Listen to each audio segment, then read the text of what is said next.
cardiovascular system. The first one up here is preload, because we talk about preload, afterload, and contractility, because those are all things that affect cardiac output. And then understanding what's happening in the cycle when you're talking about what's happening with the heart. So that's where systole and diastole come into place. So preload is the amount of blood in the ventricle at the end of diastole. And if you think about visual people, think about stretch. So you mean that I got a volume that's coming in, that's how much is in the ventricle before it actually, you start another contraction of the heart. So if you think about it as stretch, and that's something that gets bigger over time, especially if you don't control the disease process. Because in your head, think about it, if there's normally supposed to be 50 mLs, that's going to be my preload. If I have something that causes the contractile force of the heart to be lost, either because of something that happens, I have hypertrophy of the myocardium, because everybody's exercising right now, right? So that's one of those things. You get a heart muscle gets bigger. Initially, that's okay, but over time, it actually decreases the ability of the heart to contract. Go back to Starling's law. You keep stretching out a rubber band, what happens? Over time, you don't get that force of contraction anymore. It's going to contract, yes, but you don't get the force of contraction anymore. So that's what happens as preload gets larger and larger. You're going to have actually decreased cardiac output unless you start giving patients medications for that. Okay. So I'm stretching it out, and if for visual people, think volume, but also kind of another picture that kind of shows it in your head is if you're going to a party city and you're going to buy some balloons that you're going to blow up for your kids at a party. When you get those balloons, those pink balloons, when you get them, they are deep fuchsia. But once you start putting air into them, they get really light pink. So think about that. If there was blood in there or volume in there that's stretching it out, think how light it's going to be. So that's how you think. If I increase the preload, I also don't get that. If you keep blowing a balloon up and forever, it's not as tight when you do that. We blow up balloons and just get rid of them. But sometimes you have kids that play with them, they just keep blowing them up forever kind of thing. And you'll see that it gets lax, and they're easier to do once you blow them up more. Or if you're blowing them up yourself and you're not putting them on a machine, we all know if you stretch them out, it makes them easier to blow up. So that's the kind of thing you're thinking about with volume. And you may have read these way back when you were starting in LPN school, but also now when you're in the hospital and you have to give a med, it says decreases preload. All those things are taken about if I can decrease the volume. So diuretics fit in that category when you're talking about them with patients. Nitrates because they vasodilate. So that's how you bring it back, a whole picture around of what you're doing with your patients because of that. So that's decreasing the volume. So that's because this has to do with volume. So think about stretch and muscle. And afterload is the pressure that the ventricle has to overcome to pump blood in the periphery. So it either has to pump in the periphery when you're talking about the left ventricle, or it comes back to the right side of the heart, or in the lungs. So that's why you have this, that is different stuff that they're looking at on each side, but you're basically talking about the pressure that it has to overcome. I think I gave you an illustration before about this. If you're thinking about moving a large body of water, it's better to move it through a big old canal, like the Panama Canal, versus trying to move it with a straw. What's going to happen is you're going to make that muscle work harder, because that's what happens to the heart. If you decrease and clamp down in the periphery, you make the muscle of the heart work harder to get blood out. So when you do that, it's what you see in hypertension. If the blood, and that's increased afterload, when you're talking about what's happening in the periphery, it makes it clamp down. But then what happens over that, you're going to make the heart work harder. So that's why the heart gets bigger. It hypertrophies. And remember, anything at the beginning is going to be fine, because that's the compensatory piece. But over time, that's going to get harder to do. So that's why you have patients who have really bad hypertension can end up with heart failure. Patients who have a heart attack can end up with heart failure. It's because you decrease the contractile force of the myocardium, so they end up having problems with it later on. So that's afterload. Now, when you look at drug categories, you look at them and say decreases afterloads. Those are things that are going to lower or open up the periphery. So vasodilating drugs fit into that. So nitrates fit in that category too. So that's why when patients have chest pain, you give them vasodilators. It opens up the heart and the vascular system, so I can actually have better blood supply, so I'm going to have less pain. Your ACE inhibitors, your ARBs, those are drugs that also decrease afterload because they stop the conversion of angiotensin 1 to 2. Remember, that's a potent vasoconstrictor, so if I'm going to give you a drug that stops that from happening, that means that the periphery is going to be open, blood pressure is going to be lower. Calcium channel blockers. So all of those things that work into those categories are going to be drugs that do that. So then we have contractility. This is the ability of the myocardium to actually contract. These three things together are things that kind of dictate cardiac output. So you can kind of put a little bracket there and say those, because we look at those three things to tell you how well a person's cardiac output is going to be. Because those three elements are what we use to actually figure out, hey, what's going on with this person. And cardiac output is equal to stroke volume times heart rate.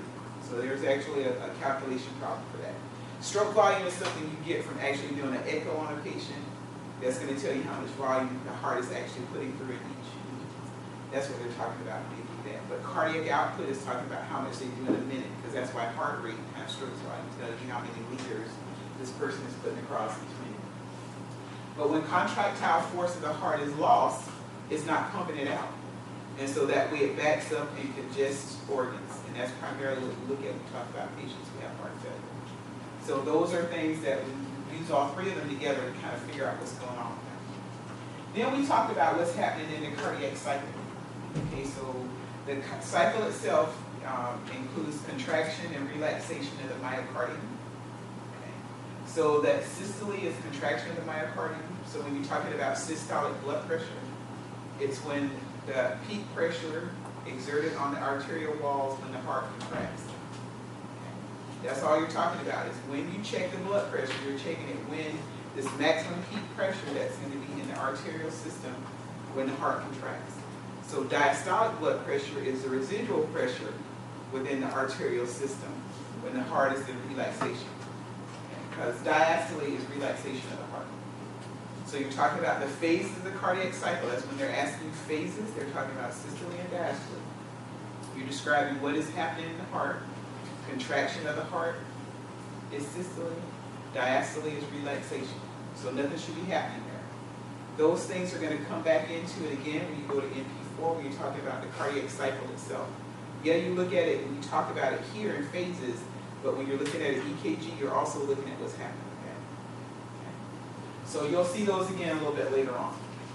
Then I just drew a picture of a heart down here to kind of tell you what, because that's a big piece of what we're going to look at, cardiovascular stuff. So we're looking at the heart, but also the vascular system. The vascular part of it has the venous side, which returns blood to the heart, arterial, which takes blood away. If you think away artery, so you think about what's happening with your patient. And you also know that anything that's arterial is oxygenated, so everything, it should be pink. So when venous return, that's deoxygenated blood that's coming back to the heart, so it needs to pick up oxygen. So on that side, you're going to think about, oh, that's the blue kind of thing. Think about what's going on with the patient. But when this is just supposed to be a picture of a vessel, you can't only just draw lines when I'm doing vessels. But the intima is the innermost layer. It's basically endothelial tissue that allows blood to just flow through without a problem. Then we have the media, which is the muscular layer. Okay. Now on the venous side, you have less muscular stuff. Okay, so that's why, but it is there, but it's not as pronounced as in the arterial system. And then the very outside is called the adventitia. That's the outside of the vascular system. Now, there's more muscle side on the arterial side. Okay. More smooth things when you're talking about patients on the venous side. And that's why you have patients when we talk about venous disorders or when the venous system is incompetent, why the patient has edema. Arterial is going to be that I can't feel a pulse. The temperature of what's going on because the patient is cool when you're talking about that. Pale in color because I'm not getting blood supply there. When you're talking about venous stuff, it's congested, because blood supply isn't returning where it's supposed to. So think about congestion and edema. And think about what your patients look like when you're talking about arterial disease versus patients who have peripheral vascular venous disease. Now those are just the layers on both sides when you talk about the venous system and for the arterial system.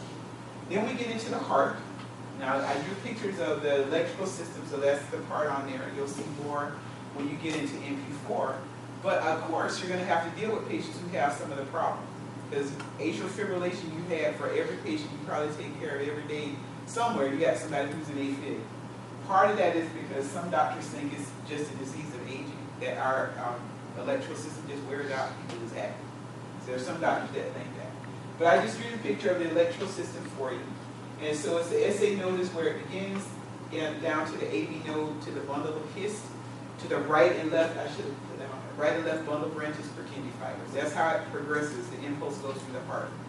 Now what makes heart crazy is that yes, we have this specialized system where everything is supposed to go through when you're talking about the impulse, but every single cell in the myocardium can do that. So that's why patients can have arrhythmias.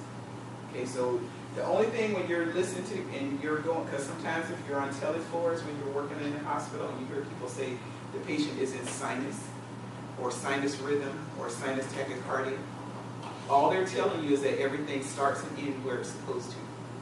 So it starts in the SA node, goes to the AB node, bundle of His, right and left bundle branches Purkinje fiber. Everything starts and ends where it's supposed to. When they give you an arrhythmia that they describe for a patient, they always tell you where it starts. So atrial fibrillation tells you something's happening in the atrium. Ventricular fibrillation tells you it's starting in the ventricle. It's all they're doing is doing that. You will have more of it when you get later, but just know that when you're listening to a report, that's all they're saying. Everything starts and ends where it's supposed to. You know that the normal heart rate is 60 to 100. So sinus rhythm is 60 to 100. Sinus Brady, less than 60. Sinus tachycardia, greater than 100. So that's how all that stuff kind of gets there. But you will have that more, but that's the electrical system of the heart. But sometimes this can cause problems with cardiac output, you know, because if you're not getting the impulses and going through, you can end up with a problem that still ends up being one of the things that we talk about because of that. So then we have your, I put the chambers of the heart, so you have the atria and the ventricles. So atria are upper chambers, ventricles are lower chamber. The most muscular chamber is the left ventricle because it has the greatest pressure to overcome. Because I got to send things all the way from my heart, all the way down to the tips of my toes, tips of my fingers. So that it has the greatest muscle layer. So greatest myocardium, or the thickness of the heart, is going to be in the left ventricle. Then we have the layers of the heart. The endocardium is the innermost lining. That's also endothelial tissue. Then we have chambers in there because we have, you know, the different, they're separated by, I just drew the gross picture of chambers, but there's also valves that keep blood flowing in one direction. So you have your AV valves, and then your semilunar valves. If I can look, forgot what the other valve is. All right, so endothelial is the endocardium, myocardium is the muscle layer, and pericardium is the outside. Some people also call it epicardium. This works the same. It's the outside layer. Always remember anything that moves on itself, which the heart also does because it pumps, always has a potential space in between. So there's a visceral and parietal pericardium. So, and the space between them is the pericardial space.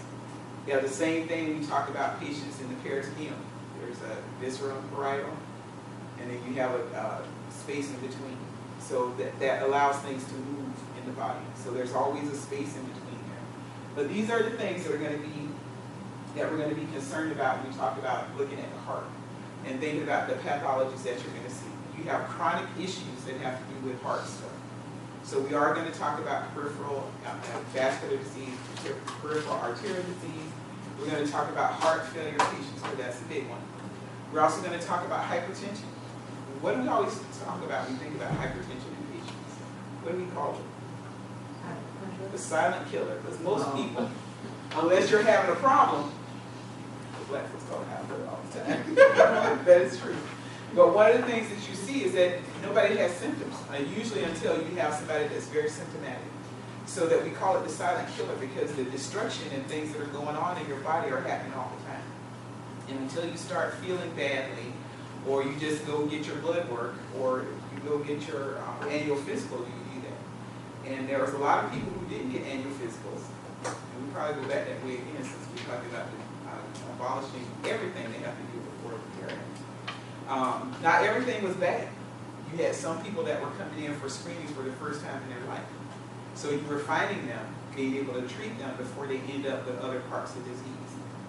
So we shall see what ends up happening. It's going to either cost us at the beginning or later. That's how it is. Prevention is where we should be focusing everything on, but all we focus on is treating patients, and treatment is a billion-dollar business, billions and billions of dollars of business.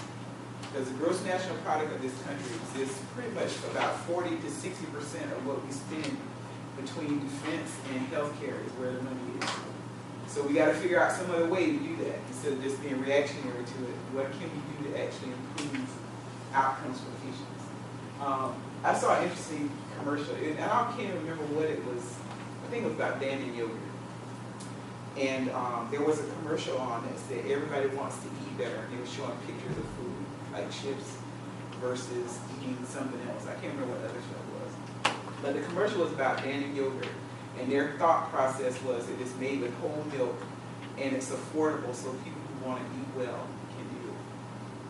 Who would think that, I mean, I don't know how much it costs in the store to tell the truth, but just the thought process of somebody that wanted to be able to actually have that instead of one of the fatty kind of snacks. It's true. People make the decision every day about what they're going to eat and what they don't eat, or what they can't afford to eat and what they can. And if we tell people, oh, you can't eat this, and that's all they know they can afford. You know, it's much cheaper to eat a can of beans than it is to buy fresh string beans in the store. So when you tell people that or try to shame people into doing stuff, that's not the best way to approach things. Because I would love to go to Whole Foods every day. But Whole Foods is not cheap. Okay? You go in there, everything looks fantastic. And it's a nice treat for yourself. But if you want to make a salad, you want to just go get, hey, I find something cheaper than doing this. Nothing is added to it. When you go out and you buy chicken for $1.59 a pound versus $3.40, what are people going to do? It'd be great if you could do that, but everybody can't do that. So, and that's a lot of times, unfortunately, we sometimes shame our patients into stuff like that, or at branding them automatically non-compliant when you're trying to make the decision about what you can do. Sometimes dollar store has canned goods 2 for $1. As opposed to being able to buy something fresh, which would be, 3-4 times the price. So those are things that, of course, we as a nation have to kind of look at what we're doing with people about those types of things. But these will be the areas that we're going to focus on. So this is our beginning of our introduction to cardiac stuff. So there will be some things that we talk about more in depth versus others, because some things happen to patients, but there are some things that are common. Heart failures are common. Hypertension are common, so you have to think about what's happening with your patients. And when you're looking at your textbook, now, because you guys, there's stuff that we pick in that are in separate chapters and that kind of thing, but just think about disease process and cardiac issues tend to happen in 3 major categories. The first category is electricity, because that fits all your early needs. Okay, so something happens with the electrical system of the heart, and therefore it produces a problem for the patient, a rhythm problem, but that rhythm problem can end up being other things. Okay, so yes, it's something that initiates with the rhythm system of the heart, but one of the things that can happen from that is syncope. You can have patients who have heart failure, so it's electricity that causes the problem, but there's other things as a result of it that end up being problematic for the patient. But the grand scheme of things means that's one category I look at is electricity. The second one is going to be structure. So there is something that happens with one of the structures in the cardiovascular system, whether it be because the person did have a heart attack and now the muscle of the heart is weak, whether I have a person with valve disorders, whether I have a person who had a congenital anomaly, whatever it is, there's a structural piece, something within the vascular system. Because atherosclerosis is a structural thing. That's what it starts out initially. Fat plaques are in the vascular system, decreasing blood flow. That's what happens when the patient has angina. Okay, but that's a structural thing that's happening to the heart. It produces other symptoms, but there's a structural thing that's happening within the cardiovascular system that produces a problem for the patient. Okay, that's one of those things you'll see. The third major category is volume. So there's an issue with volume, whether it is secondary to a structural problem, because that can happen sometimes. The myocardium is damaged, can't pump efficiently, the patient develops heart failure is a volume issue. If you have a person that has hypertension, essential hypertension is something we don't know why it happens. But we know that the major treatment that we use for patients is decreasing vascular volume. So that is something, there's not a structural thing that causes it, but it's a volume issue for the patient. So you can have things that fit in all different categories, but then if you think about the basic things, then if you think about it that way, you can also think about what you're in to manage them. And it doesn't make it seem so big, because there's like 6 chapters in Carthay. And the first thing you look at is see, oh my God, there's 6 chapters. Instead of saying, okay, I have these 3 basic categories where things fit in. Okay, so I know if I have a volume issue, one of my treatments is always going to be a diuretic, because that's what's going on with the patient. Then I have to look at why is it happening to me? And that's where my next drugs go. Do I need to do something to make the heart squeeze harder? Those are things that we call positive inotropes. They're going to increase cardiac output that way. Those are things like DIG. Okay. Or am I going to give the person something that's going to decrease their afterload? ACU. So different reasons why your patient has those, but you can figure out what we have to do for patients if you think more globally that way instead of just every individual disease. Because you'll realize that all of them have the same risk factors. When you read about them, everybody has the same risk factors. If you get old, if you're male, if you smoke, if you certain ethnicities, all of those things you'll see come up and up again when you're talking about pathology. So it makes it a little bit better. You want an idea what kind of thing. All right. So I'm going to go out for a minute and have you vote on what you're going to do for this thing. Because I got to go down. No, that's on tape. Then you decide, you're going to decide what you're going to do. And if we're going to come back tomorrow, if that's the thing that we're going to do, I'll say the videos for then, because that way we don't do that tomorrow. In case I'm going back. And I shall return. Somebody has to look it up to see y'all can move.